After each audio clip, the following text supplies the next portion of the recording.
So we are taking it from there, that we must impact on these students these skills so that they'll go out there and be useful to themselves and be useful to the society. Ladies and gentlemen, on behalf of the Vice Chancellor of the Nasarawa State University, we want to appreciate you for inviting us to this occasion. We thank you. I will take our words back to her. Yes, we have come, we have seen, and this is it. Thank you very much. Professor Kucham, the Dean, School of Engineering, Nasarawa State University in Gudi. Can we give him a rousing round of applause, please? I'd now like to invite Dr. Nuruddin Mefata, the Rector.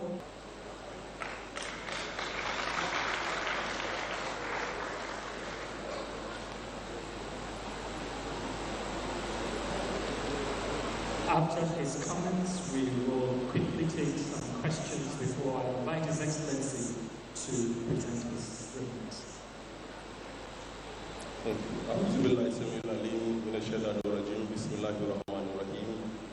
Your Excellency, the Executive Governor of Nasarawa State, are very pleased and at ease with his style of leadership. Your Excellency, the Deputy Governor of Nasarawa State, Dr. Emmanuel Akabe, our very eloquent and outspoken guest lecturer, Mr. Jelani Aliyu, a global household name in automobile design industry. Ladies and gentlemen, it is my great honor and privilege to stand here on behalf of the management staff and students of ISAMU. Excellency, it may interest you to know that the entire Polytechnic are here. Management are here, the immediate past rector of mechanical, civil, electrical.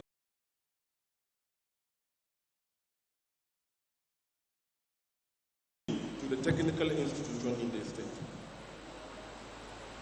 There are no time that the technical institution will put a request to His Excellency without you granting that request. Today, we are here and we have learned a lot in this impactful and insightful lecture delivered by a global renowned automobile designer, Jelani Aliyu. Your Excellency, I want to appeal that Isa Mustafa Agbo, the first Polytechnic Library, is the only institution in the state with a department of autotronics, engineering, tech, and mechatronics. These are the only way that we can achieve your vision, Your Excellency, of ensuring skills, training, and development in our dear state.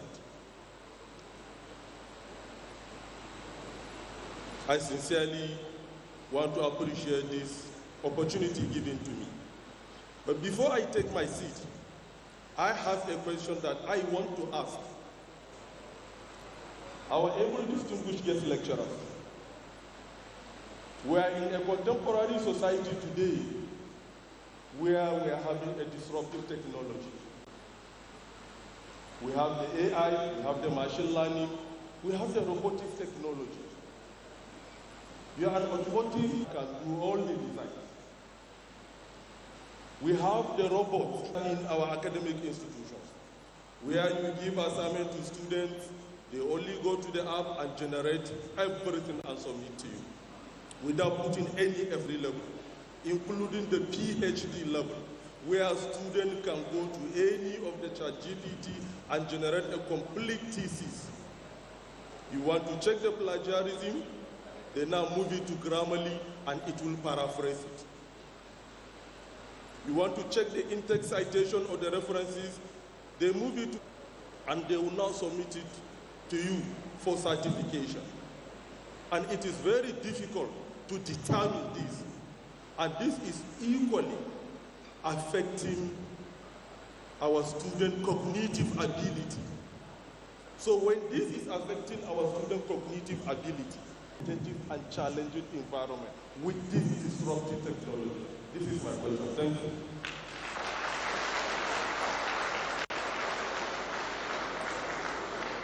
Your Excellency, Dr. Nuruddin Mefata, his name is very distinct, Oliver Twist, that when you tell him to speak, he will speak, and then he will add a question to it because he wants something a little bit extra. But Jelani Aliyu is a patriot.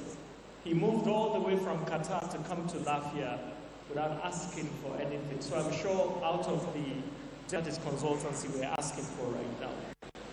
Your Excellency, at this point, we would briefly go to the question. We have some students, and then we'll go to them. Ask your question to the guest speaker.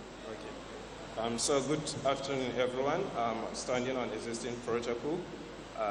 My question is short and simple. Of the states that the youth are gaining skills in a fast way due to the skill and acquisition. That's beyond the education and skill acquisition. What are the things those individuals, the state government, and by extension federal government do to promote the utilization of those skills, which at the end of the day will translate to a message that will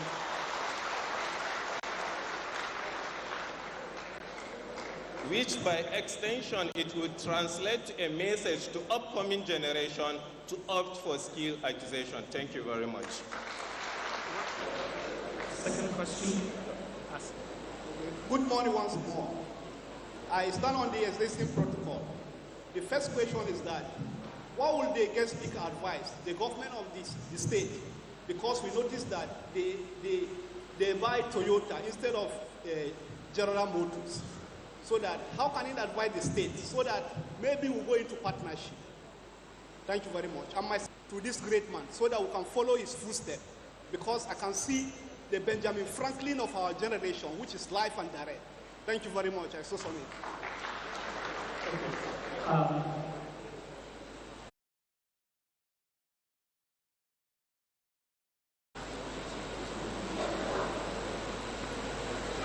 About the time.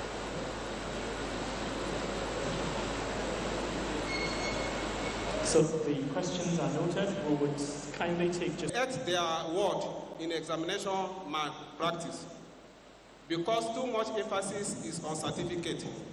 So in your own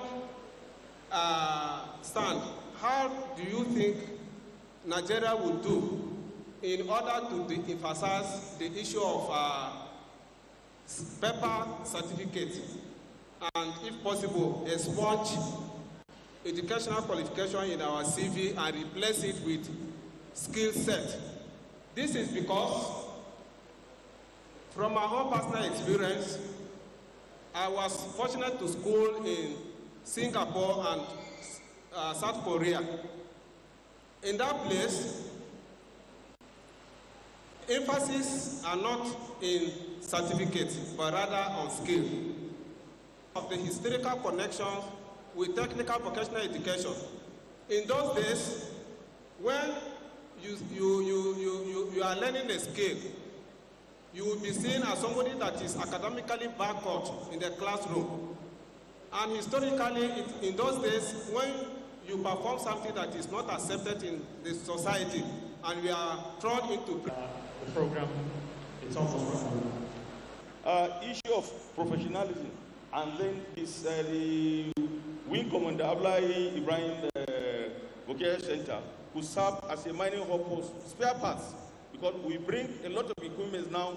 His Excellency just came back from China. Most of these equipment we brought here, they will need spare parts. I think there's a need to clear a relationship with those mining sectors, so that spare parts will be fabricated in those areas, and it also serve as an alternative to the IGR of the state. I think at this point, I wouldn't want to bother much with questions. So thank you very much. Thank you so very much. I will now invite the guest speaker to please respond.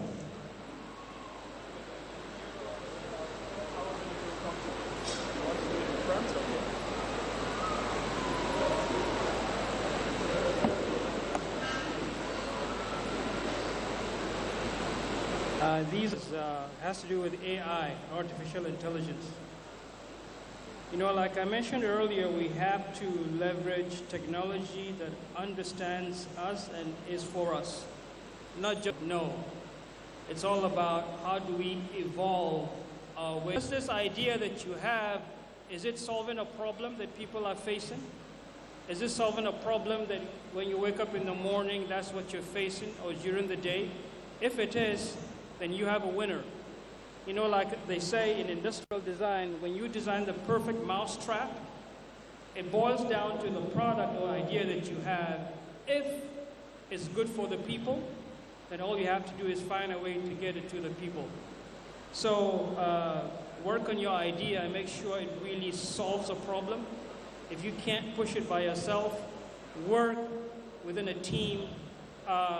You're an engineer, get on your team, maybe you know, marketers, other engineers, of course.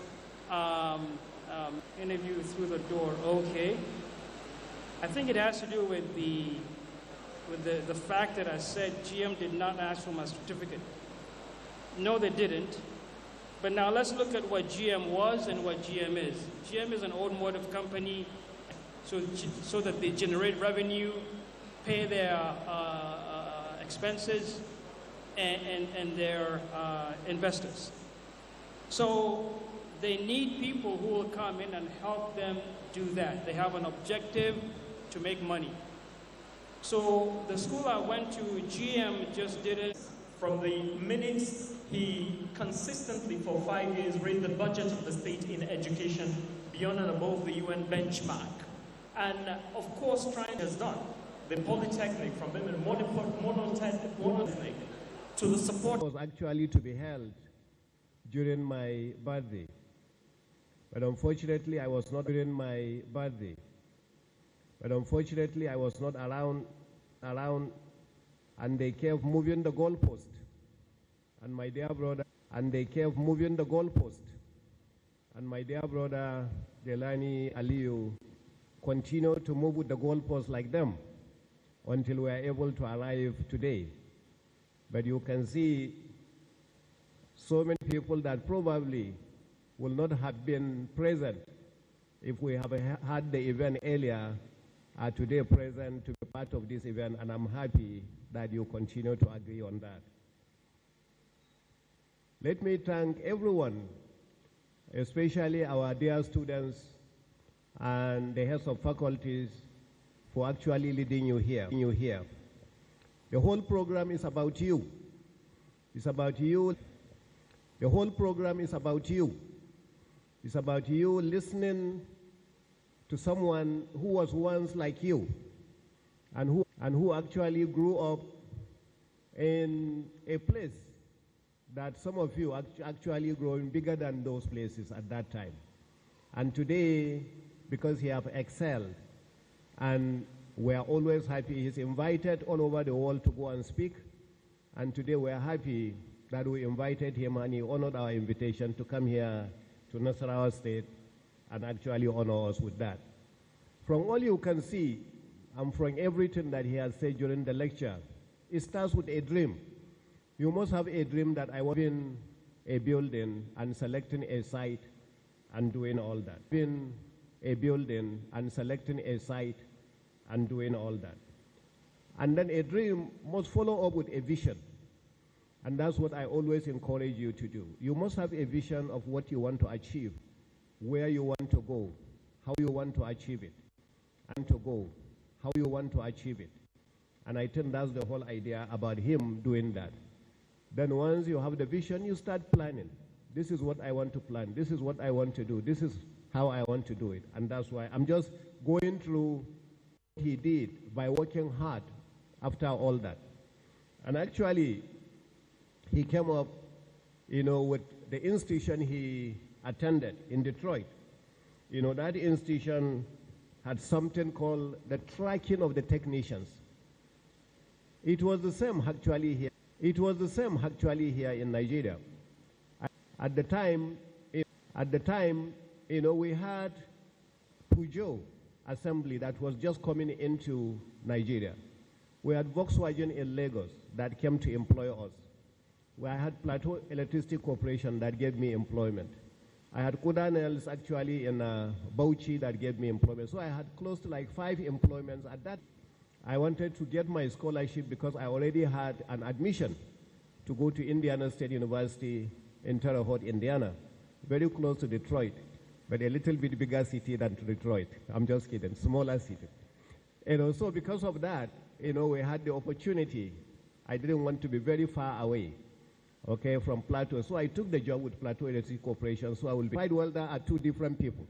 When you say welder, they are looking at the welder on the street. So my WIAC technical, both parts 1 and 2, in welding craft practice, as they call it.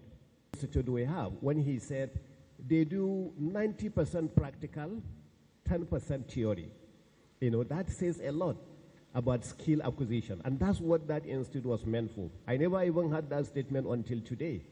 At the Government Technical College, Bukur, we were doing 70% practical, 30% theory.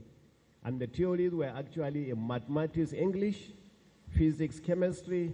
For a shop like ours, welding craft practice, chemistry was compulsory, physics was compulsory, and definitely mathematics was compulsory. So we spent some time to do that. And then we spent a little bit of time to do English. That's why our English is not as beautiful as the English of the MC. So that's how we continue to go in that direction in order for us, to get there. And since I had this huge amount of knowledge in shielded metal arc welding and oxyacetylene welding, Nasarawa State at the time did not exist, so we were under Plateau State.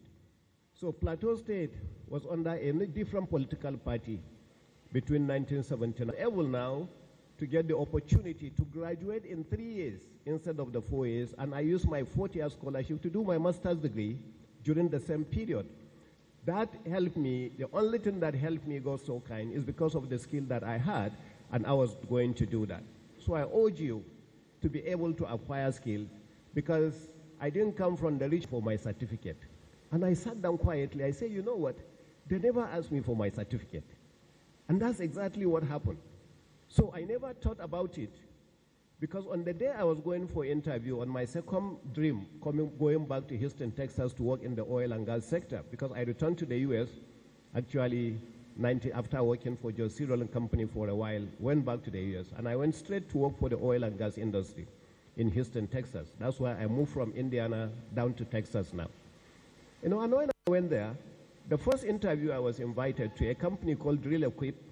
I actually carried all my certificates, my City and Guilds Part 1 and 2, photocopies of my first degree, my master's degree, my NYC certificate in America, NYC certificate. I carried everything along with me, hoping that they will ask me, show your certificates.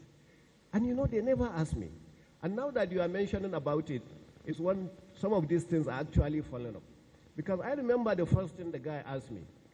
He said, what kind of CNC machines do you know how to operate? I say, I know how to operate the lathe machine, drilling machines. He said, can you program them? I say, yes. He said, what is the first line of program? I say G50 to set your coordinate, and then you can take your X, Y, and Z coordinates or that. He told me, you got a job.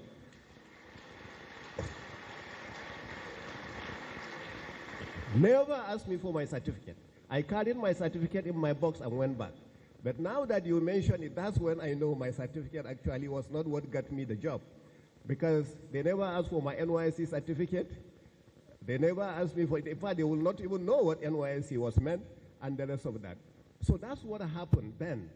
And of course, I worked there. We were building what we call the Christmas trees. Christmas tree is actually a BOP. Pressure coming up, you have to be able to set up, a set of valves that are safety valves and there are some control valves and everything. So that's why they call it Christmas trees. When this one fell, this one stop it. When this one fell, this one stop it. And then you set it up. So we were building that. And then I had a friend. I saw Princess Margaret Elias sitting there, and she knows. He came in from Nigeria. In fact, he transferred from Memphis, Tennessee to Houston. And the gentleman didn't have a job. So I went to my boss and said, I have a friend. He can do the job, because we were looking for people on the shop floor. I say he can do it. He said, what did he read? What does he know how to do? I said, oh, Kaduna Polytechnic, one of the best polytechnics we have in Nigeria. He finished this, he finished that. He said, okay, can the man cut some iron? This is the word he asked me, honestly speaking. I said, can the man cut some iron? I say, yes, sir, he can cut some iron. At the time, to cut it and produce something. And that's why, so he asked me, can the man cut some iron? I say, yes, sir, he can. He said, okay, bring him tomorrow. So in the night, I asked Abila to meet me at night first. I asked him, Abila, do you know how to operate any machine? He said, no.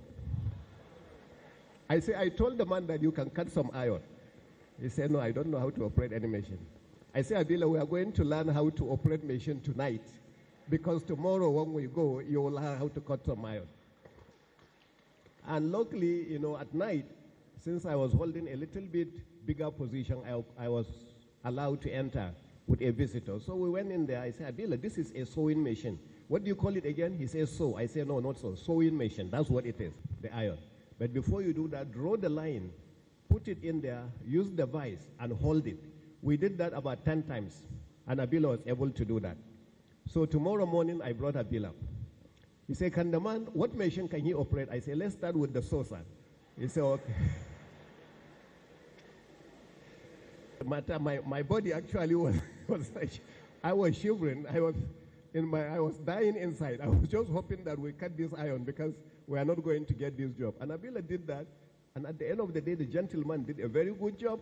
And he cut the iron and he got the job. And I believe he's still working. You know, so this is what I'm calling on our youth in the state to do that. Wonderful questions that came up. And I'm happy that Relani didn't even delve into that so that he doesn't have to worry about some of those. The first question, a gentleman asked, we have been doing this skill acquisition. The vice president just came recently, and during his graduation, he actually, with acquisition, then what? Fantastic question.